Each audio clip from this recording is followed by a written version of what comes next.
comment recevoir les grâces pour sortir des problèmes et dominer. La Bible nous dit que c'est Dieu qui nous élève de l'abaissement pour nous amener au sommet par grâce. Tout est grâce. Même l'intelligence d'être fécond, l'idée, c'est Dieu qui te fait la grâce d'avoir ça. Oui, c'est une grâce. Même l'opportunité de rencontrer des personnes qui vont te favoriser, c'est la faveur de Dieu. C'est une grâce. Même le fait que tu te sois levé, que tu aies une idée, l'intelligence même là, tu ne l'as pas acheté au marché. Pourquoi toi tu as telle idée et ton voisin ne l'a pas? Pourquoi toi tu es le fils ou la fille d'un tel, tu rencontres une telle personne et l'autre ne l'a pas? Ça s'appelle de la grâce. Il y a un paramètre qui ne dépend pas ni de ta force, ni de ton intelligence. Il y a quelque chose qui dépend d'une main invisible, qui crée un ensemble de choses. Même le fait que tu sois en bonne santé pour répondre à des choses-là, c'est la grâce. Tu as fait comment? Il y a des gens très bien qui ont eu un accident, ils ont glissé dans leur douche. Pourquoi toi tu n'as pas glissé? Et que tu es là, ça s'appelle sa grâce. Romains 5, 17 dit ceci. Si par l'offense d'un seul, la mort a régné par lui seul, à plus forte raison, ceux qui reçoivent l'abondance de la grâce et du don de la justice régneront-ils dans la vie par Jésus-Christ lui seul. Alors, le règne, c'est la domination. Régner, c'est lorsque tu atteins le niveau numéro 5, où tu mets les règles. Mais les règles de Dieu, alléluia. Mais avant d'y arriver, Dieu dit, pour régner dans la vie par Jésus-Christ, il faut recevoir l'abondance de la grâce. Il dit, ceux qui reçoivent l'abondance de la grâce et du don de la justice vont régner. Autrement dit, si un chrétien qui est appelé à régner ne règne pas, c'est qu'il y a des grâces que Dieu a amenées qu'il n'a pas reçues. Ce n'est pas ceux à qui Dieu donne les grâces qui vont régner. Dieu ne met pas en question le don. Ce qu'il met en question, c'est la réception du don. Donc, Dieu fait des grâces à tout le monde. Dieu ne fait pas de tri. Il fait des dons de grâce. Maintenant, dans tous les dons de grâce, d'autres reçoivent une partie, laissent tomber certaines, etc.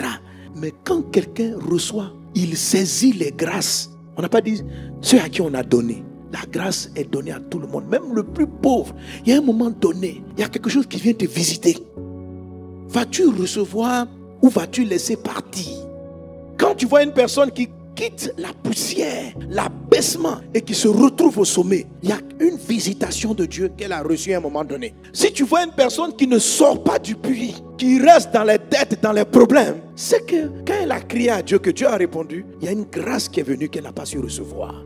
Les gens qui règnent, ce sont des personnes qui savent réceptionner l'abondance de la grâce. Donc, il ne reçoit pas une seule. Ce sont des ramasseurs de grâce. Le gars, il est assis, puis il prend comme ça. Il prend à gauche, il prend à droite. Ce gars-là, sa vie est propulsée parce qu'il a cultivé l'art de la réception de la grâce. Dieu vous visite, mais il visite de plusieurs manières. Certaines fois, beaucoup de chrétiens ne saisissent que certains aspects de la grâce. Hébreux 12, 15, il dit ceci. Veillez à ce que nul ne se prive de la grâce. Donc, on peut s'en priver. C'est possible. La grâce qui vient te faire sortir de ce fossé, tu peux t'en priver.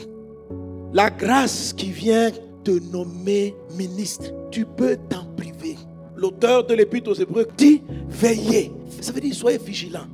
Vous savez, la Bible dit que Dieu ne permettra pas qu'une situation soit au-dessus de vos forces. Mais avant que les problèmes n'arrivent, Dieu va vous donner l'équipement qu'il faut. Vous connaissez l'histoire de Joseph avec Pharaon. Dieu dit quoi? Il y aura 7 années de famine qui seront tellement horribles qu'elles vont affamer toute la terre. Mais juste avant les 7 années, Dieu a donné 7 années d'abondance. L'abondance qui était arrivée avant la famine, c'était la grâce.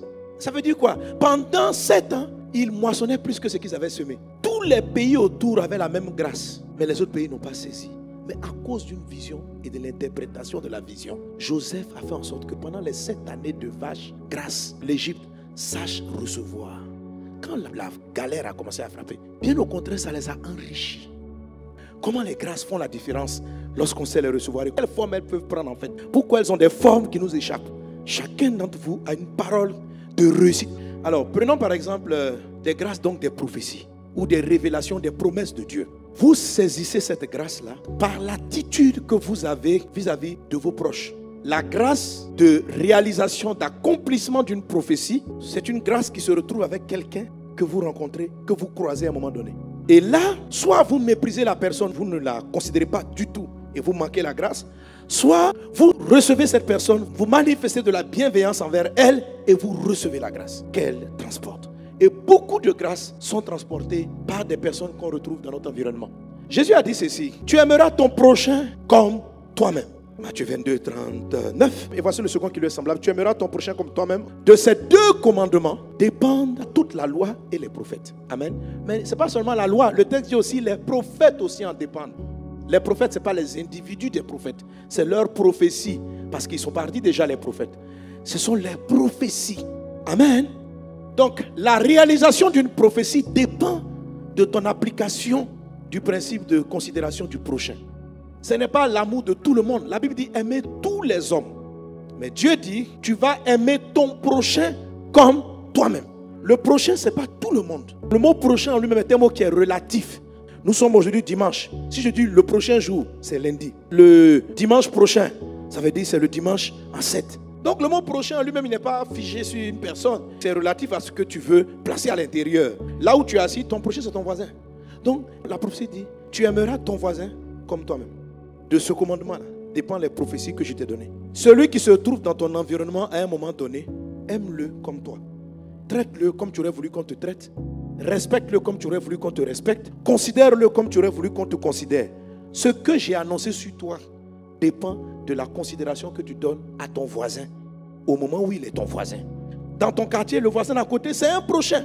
Ce que Dieu veut faire dans ta vie dépend de l'attitude que tu as vis-à-vis de la personne. Beaucoup d'exaucements, de miracles sont venus chez ton voisin. Ce jour-là, tu ne l'as pas salué. Parce que tu ne le connaissais pas. Tu ne t'es même pas occupé de lui. Oh, il détenait ton miracle. La grâce, votre promotion, des financements. Les gens qui sont autour de vous ne ressemblent pas forcément à ce que vous voulez voir. Mais tu ne sais pas qui ils sont et la grâce qu'ils transportent. Quand on dit ceux qui reçoivent l'abondance de la grâce, c'est des gens qui sont courtois envers tout le monde. Juste ça.